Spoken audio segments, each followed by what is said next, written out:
धर्मवीर आनंद दिघे यांच्या 25व्या स्मृतिदिनानिमित्त माजी खासदार राजन विचारे आणि ठाणे जिल्हाप्रमुख केदार दिघे यांनी ठाण्यातील शक्तीस्थळावर पुष्पहार अर्पण करून अभिवादन केले। यावेळी मोठ्या संख्येने शिवसैनिक आणि कार्यकर्ते उपस्थित होते। राजन विचारे यांनी आनंद दिघे यांच्या आठवणींना उजाळा देताना दिघे साहेबांना जाऊन 25 वर्षे झाली असली तरी त्यांच्या आठवणी आजही प्रत्येकाच्या मनात आणि हृदयात कायम असल्याचे सांगितले।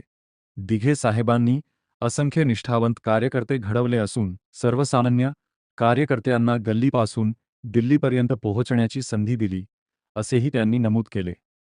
केदार दिघे यांनीही दिघे साहेबांच्या समाजसेवेचा आणि शिवसेना प्रमुख बाळासाहेब ठाकरे यांच्यावरील निष्ठेचा उल्लेख केला।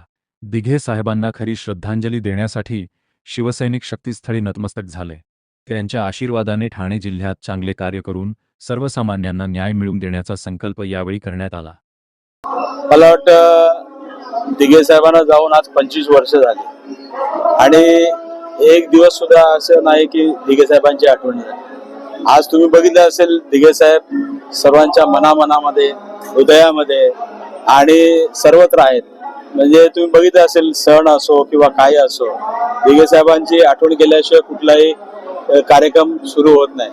आणि आज साहेबांना 25 वर्ष झाले तरी सुद्धा आज तुम्ही बघितलं असेल दिघे साहेबांनी असंख्य कार्यकर्ते या ठिकाणी निर्माण केले आणि तुम्ही बघितलं असेल सामान्य कार्यकर्त्याला आज इथपर्यंत येऊन ठेवलेले आहेत। आमच्यासारखा सामान्य कार्यकर्ता आज तुम्ही बघितलं असेल आज आम्ही गल्ली तो दिल्ली जो प्रवास झाला त्याला दिघे साहेबांचे आशीर्वाद, बाळासाहेबांचे आशीर्वाद, हे दोन महान व्यक्तींचे आशीर्वाद होते म्हणून आमच्यासारखा कार्यकर्ता इथपर्यंत येऊन पोहोचला।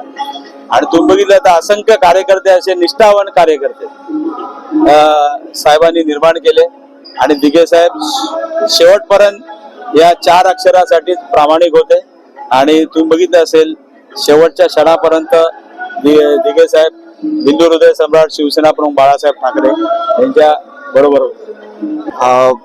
दिघे साहेबांना जाऊन जी 25 वर्ष झाली आहेत, खऱ्या अर्थाने 25 झाली आहेत असा एक मनात प्रश्न येतो। कारण की सकाळ दुपार संध्याकाळ कोणताही कार्यक्रम असो त्याची सुरुवात आणि सांगता ही दिघे साहेबांच्या नावाशिवाय होत नाही।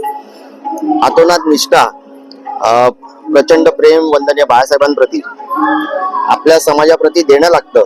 या अनुषंगाने काम केलेले आपले दिघे साहेब हे उभं आयुष्य तत्वांवरतीच जगले आणि शेवटपर्यंत भगव्याप्रती निष्ठा ठेवूनच त्याच्यामध्ये विलीन झाले।